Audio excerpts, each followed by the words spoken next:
Here's a question for you. Do you have a difficult time saying no to somebody? Whether that's in your personal life, that's in your professional life. Do you get uncomfortable when it comes to saying no? Or maybe there's this underlying sense of guilt, or simply kind of feeling really uncomfortable and trying to avoid any form of confrontation. So when it comes to actually uttering the words no, this habit, which it can become kind of, in a sense, a lifestyle, can really lead to an unhealthy state that gets us into this pattern of exhaustion or feeling overextended and I don't know why. And really, kind of bottom line, if you really think about it, compromising ourselves. So we're going to be looking at, when it comes to a few practical ways, because those are important things that are realistic, that we can implement when it comes to strategies for getting us to a place that we're comfortable when appropriate. It's saying no to something.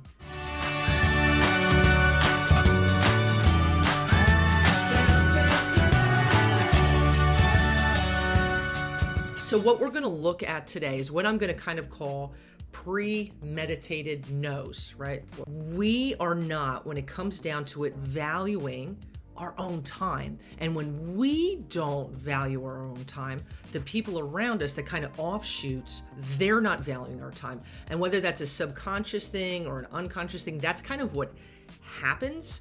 It's kind of this domino effect. And whether people mean it or not, sometimes people could truly take advantage of that. Sometimes it's just like, hey, I know they'll say yes. Boom, I'm going to ask them. And that can be personally, professionally. And when it kind of like layers, holy moly, can that be overwhelming? Premeditated no's can be a game changer if it's something we pursue wholeheartedly and intentionally. Everything that we talk about, anything I talk about when it comes to mental health or wellness, has to be ongoing. It has to become something that we pursue, because if it's a one shot, a one and done, nothing sticks. It doesn't stick. And then you're like, why am I back in this? Well, because it's just a one shot deal doesn't work. So all of these, and especially when it comes to the premeditated no, it's knowing that you're going to stumble, but sticking with it because it really, really can go far. It's running through in your mind, what would you say in certain situations? If you thought right now, the very last time that you were in a conversation, somebody texted you and asked you to do something or for something or commit to something that you didn't want to do, how did you respond? And you say, I said yes. Okay, so let's go over that again. What would you now say? How could you phrase it where it's you saying no? You're like, oh my gosh, I can't do that. Well, we're going to kind of give some examples of how we do that a little bit later on. But when we begin to kind of get it in our mind prior to an actual conversation and exchange, it allows us to kind of have a little bit of a leg up because we're familiarized with what we're saying. We're kind of, in a sense, mentally rehearsing. That really, really, really gets us kind of to a point that with time we say it premeditated no's in different situations. Then it really comes out a little bit easier, that big jump of saying no. No, thank you. It's something that I can't do right now. It's running through it, whether that be text or conversational. However, these exchanges usually happen with your own life, and everybody's different, right? But it's responding kind of in a way that like, hey, I can't do this. I'm not able to do this in a kind and polite way. Review that in your mind a number of times, and you really become comfortable. Because what happens now, it's allowing yourself to stay firm in what you're saying. When we kind of spaghetti noodle and we're all over the place, it's really easy for someone to continue asking, and thinking, well, they waver. So with that, it really is a win-win for everybody, because what happens here, it strengthens our level of assertiveness. When we begin to go over, okay, what am I going to say in this situation? What am I going to say to respond to this text? We begin really to become, even if it's really slow, more vocal, more assertive. And beginning, you could say, I can't stand my ground. You can stand your ground. It just takes time. It takes practice. Where with that premeditated, no, I'm thinking about it. It's offering an alternative, right? Offering an alternative. Somebody texts you, hey, listen, this is going on at work. I really need you to be, and do this tomorrow. And you're like, I just can't do that. And I've got this going on. I'm already committed to this. It's responding and saying, I really appreciate you thinking about me, but right now, I just can't. That's not possible. I have too much on my plate. It's offering alternatives. Hey, when it comes to, I got somebody last minute who's always last minute saying to you, hey, can you, go pick up my kid for me, along with it. And it's like, my car's already full. And you can say that and saying, listen, can you give a shout to, the neighbor up the road or whatever. And all these things kind of coming up with viable alternatives. Or if somebody asks you, can we get this done, at 4:00, offering alternative like, listen, this is feasible if we shift it to Thursday. So what it is, it's not only going over the aspect of premeditated no's, it's connecting it with the aspect of providing alternatives. And so when we pull these two things together, a really phenomenal way to kind of get more comfortable with this whole realm of like shifting mindset, if you will, is role playing. Role playing can really get us a little more comfortable with being able to spurt out no. Well, what does this look like? It could be with a spouse, it could be with a best friend, it could be with somebody, whoever you're comfortable with, and saying, hey, listen, I really believe in this pursuit of kind of changing things up a little bit.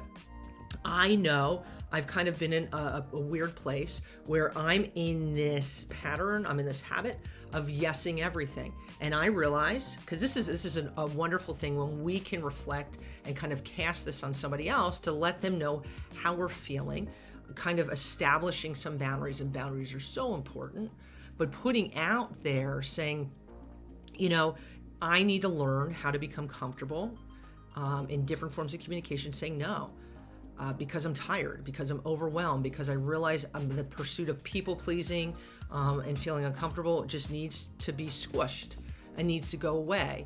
Can you help me out with that? And working your way up to higher intensity, higher stressful situations that can, with time, you become more comfortable with. When somebody's in your face and combative and putting you in a position that you're just like, yes, just to get them out of your hair, well, then they won. And then you're tired. And what's going on here? And this is really kind of classic manipulation. But the more we go over certain situations, the more we role play, become comfortable with saying no and kind of allowing our brains to get in that other person's brain and realizing, is it the worst thing in the world if I say no? Is the world ending? It's not. They're shifting to somebody else. The establishing of boundaries is really important, because what that does, it's saying like, I'm not 24/7, and it's okay when it's appropriate to say yes. It's okay. We don't say no all the time, but if we are a gold card member of yes, and it is playing a role in our decreasing energy level, wearing on our mental health, having implications at home and the workplace, and if things at home are tough stuff and off kilter, that's usually kind of hard to kind of keep things 100% at work, and vice versa, and everybody's different. What is your comfort zone? What are you willing to kind of take that step forward and working on yourself, because you're worth it? And one of the key things when it comes to that pursuit of being able and being comfortable to say no, keep those explanations brief. You don't need a dissertation, right? It can be brief. It does not need to be long. Be brief, be kind. Thank you so much for thinking about me. Thank you for that offer, but right now I'm just going to have to say no. Right now I can't do that. Thank you. That just can't happen right now. Maybe in the future. Something short, sweet. Sometimes when we have the sense of guilt attached to anything, we can expound, get wordy, and that really opens up kind of a spot for wiggle room for a yes to happen. So the briefness, being kind and being respectful. And when we do that, it really kind of strengthens our ability to confidently be assertive, to stand our ground. And really, it's pursuing and prioritizing our own wellness. Because when we are Gold Card members of the Yes Club, that is having us drain ourselves of our energy, we're just tired, we're questioning our self-worth, time to change. And it is never, ever, ever too late. So we've looked at this kind of toolkit when it comes to the aspect of pursuing the ability to say no. So it's throwing in there the premeditated no's, pursuing that, going through it in your head where you are role playing. You're providing alternatives to people of like, what are some different options for them that are not just you or not just right now. It's allowing ourselves to infuse the aspect of kindness and being brief and assertive through all of this. And these tools, if this is something that you really pursue intentionally and in an ongoing manner, I really can assure you that you're going to see changes. Boundaries are going to get stronger. Your confidence will become stronger, along with the fact of you having more time, your mind being a little more free, and you just allowing yourself to just simply breathe a little bit easier and live a little bit fuller.